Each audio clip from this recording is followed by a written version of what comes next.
Hey, what's up, everybody? Welcome back to another episode of The Real Heroes Show. You got Cory and Nick with you here as always. And in today's video, we're going to do a spoilerific review of episode 7 of season 2 of Mythic Quest, which was entitled Peter, which is the follow-up to last week's absolutely outstanding flashback episode that was entitled Backstory.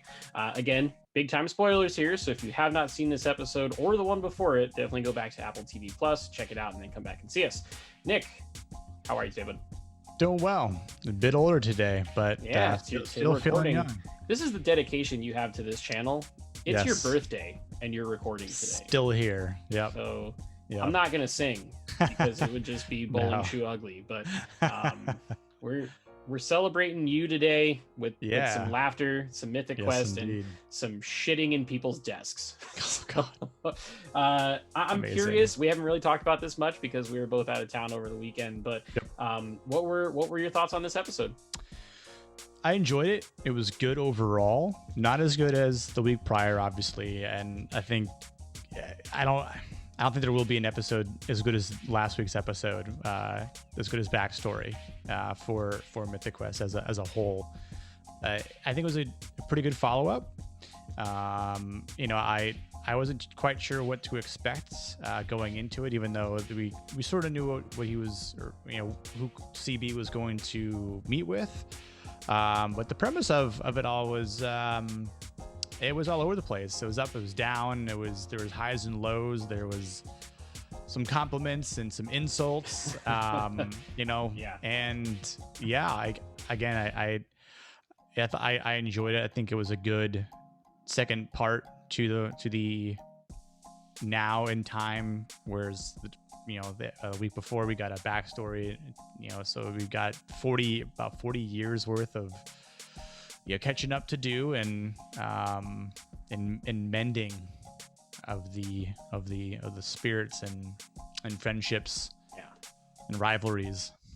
Yeah, I didn't know what way they were going to go with it. I didn't know if they were going to end up resolving things or if they were going to end up actually killing each other. There was one point where someone's gonna die, where CW asks the nurse if it's okay if he pushes the wheelchair, and I was like, fuck, he's gonna push him down the stairs. This is gonna be how this guy dies. Yeah. Oops. But dude, they brought in Thunderbolt Ross from the MCU to play old Peter, which was man, what a killer actor to bring in. I don't know if you knew this. I read this in a review somewhere that William Hurt, who plays Thunderbolt Ross and was Peter in this episode, and F. Murray Abraham, who's the actor that plays CW, they won Best Actor at the Oscars in back-to-back years together. Oh wow. So it's not like these are just two guys that, oh well, I guess we'll just get. No, these are heavy hitters in the acting world. They're both real talented. So. Oh, absolutely. And I was gonna say that was one of the finer points of this episode is the acting skills between these two gentlemen here. They're both Academy Award winners, and the episode is solely focused around them. So we get more back, or more character. I don't want to say fulfillment maybe of the two of them, where they hadn't spoken in a long time. It was Carl, or CB. He didn't even go to Anne's funeral. Yeah, that hit hard, man. That's how scornful he was to everything that had happened before, and I thought that was very interesting to hear, to find out. I would have, again, presuming that they hadn't spoken with for a while, but I also thought that in the event that, when was the last time they spoke? Maybe it was Anne's funeral, but apparently he didn't even go to Anne's funeral. So that's CW is a pretty scornful dude. That's what that tells you. Is he was hurt so much by them falling in love that she died, and he didn't even show up. Yet at the same time, he read all of Peter's books and all of Anne's books throughout the entire time, which was a sweet little moment that they revealed at the end. That even though all of Peter's books were only getting published because it was Anne's publisher doing it as a favor, and he kind of threw that in his face at first, but then it comes out that he was I read all of the books. I want to hear how it ends, and I want to hear the author read it to me, which is just a really sweet moment between two old dudes, and it just shows you that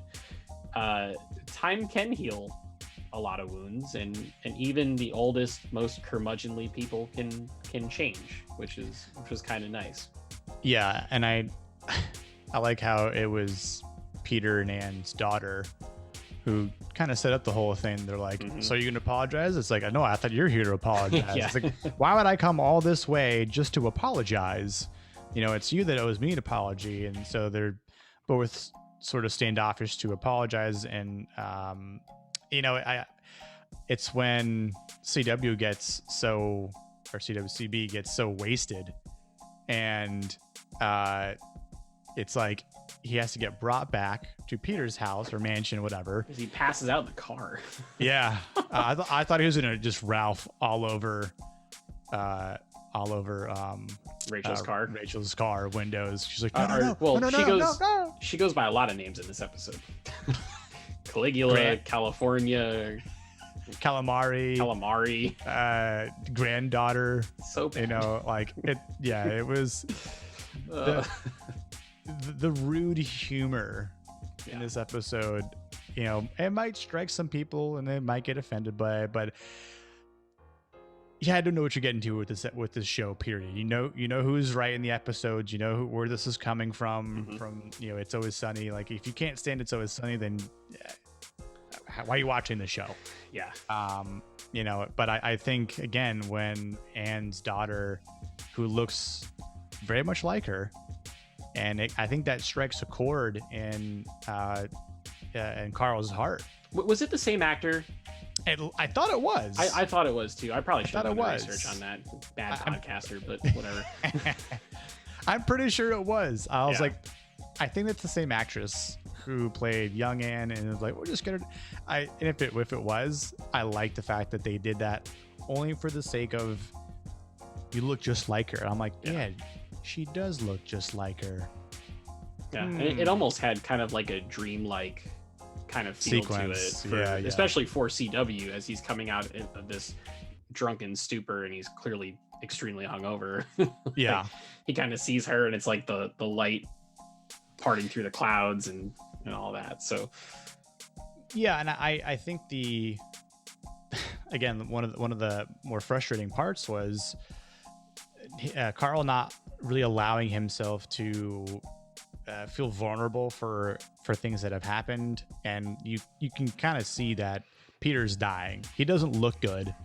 Carl looks much better. Oh yeah, than Peter Absolutely. does. And I mean, it's like, I'm gonna the iterations is like, I'm gonna fuck his wife, and Rachel's like, no, well, you can't do that. He's like, no, like figuratively, I'm gonna fuck his wife, and then it's like, well, I'm gonna fuck his nanny, or like his new wife. Oh, and she's like, his nurse. He's the nurse, and then all of a sudden he's like, well, then I'm going to fuck his nurse.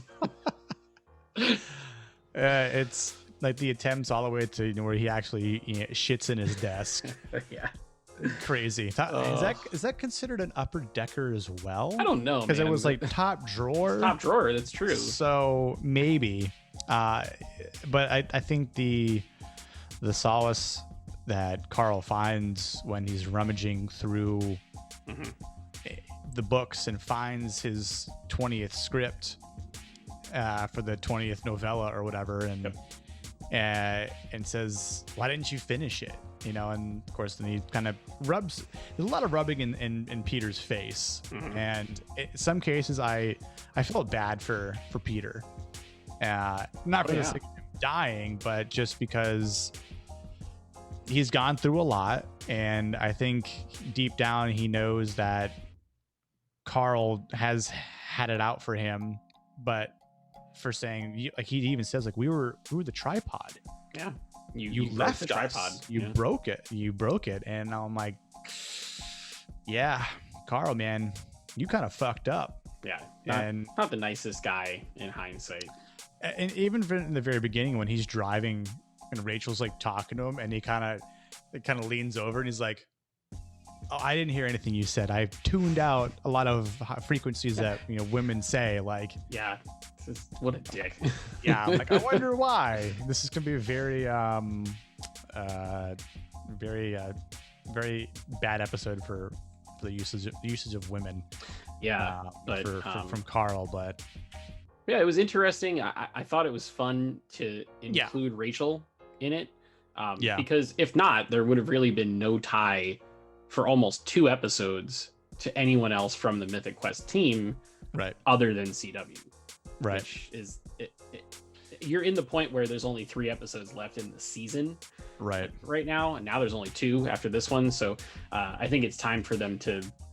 They created a really cool narrative in the backstory episode, and they got closure on that 40 something years later in this one.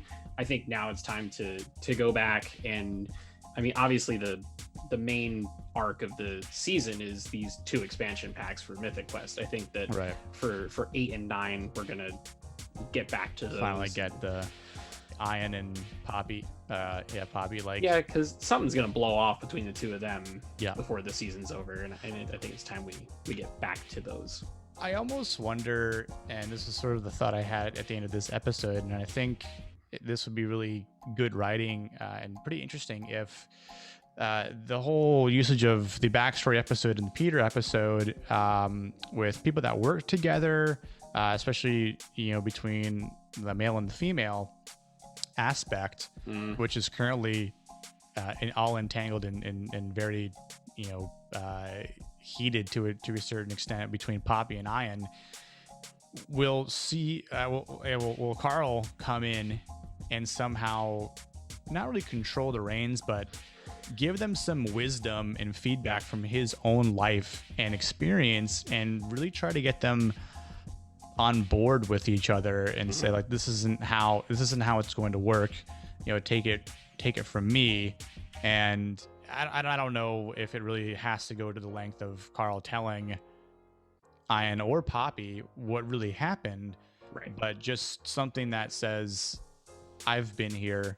You don't want to go through this. It's only going to end up, in a shitstorm for everyone. Right. And you guys are going to end up hating each other. It's going to cause problems in the workforce and in the company, and we won't survive if you guys, kind of part ways. Yeah, and for them personally, it's not worth a lifetime, literally a lifetime worth of resentment between 2 people.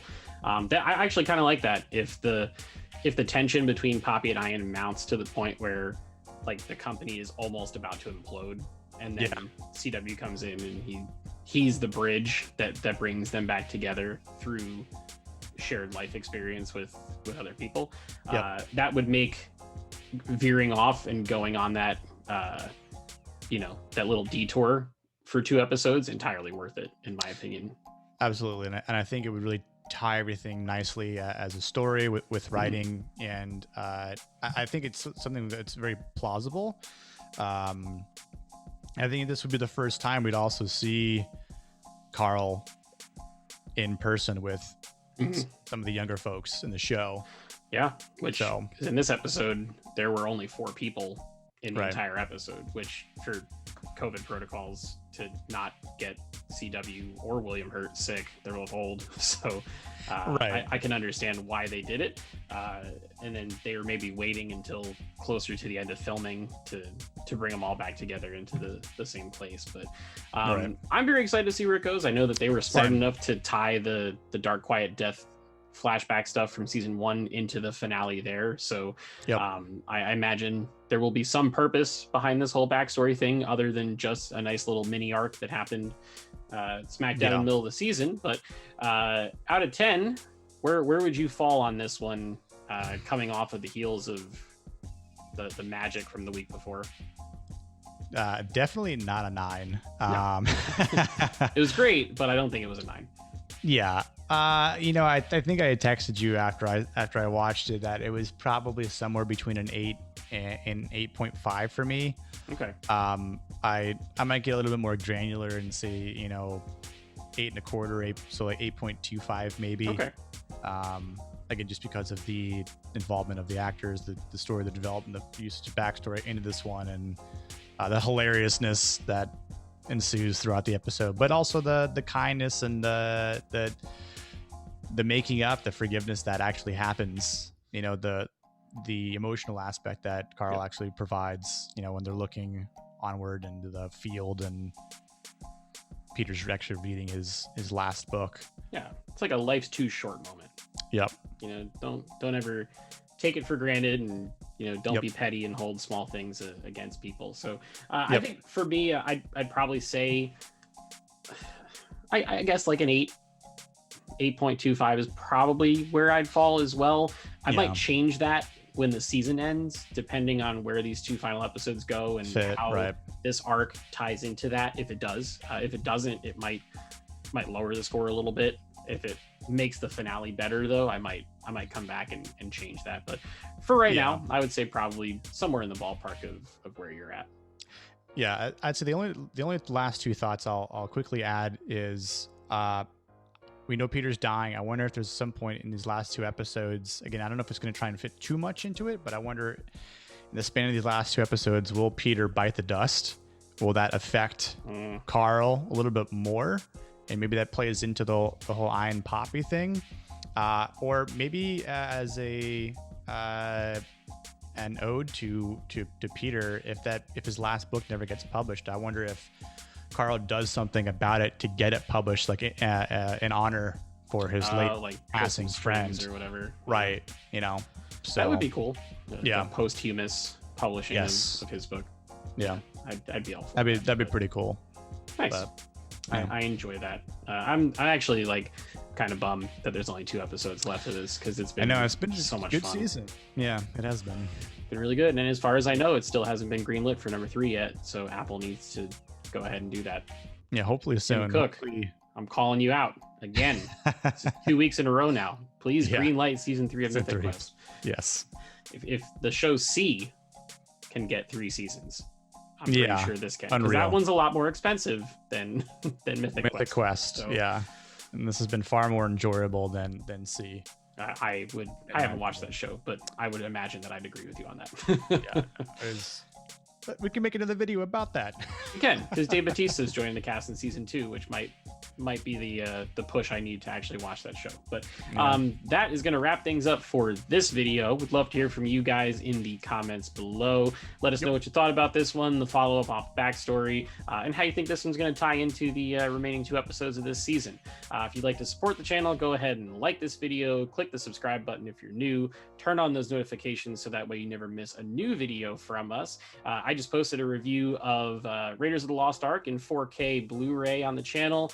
We will also have episode reviews for episode 2 of Loki, and then I think it's episode 8 of The Bad Batch this week. So definitely stay tuned, and until next time, we will see you guys in the next video. Peace.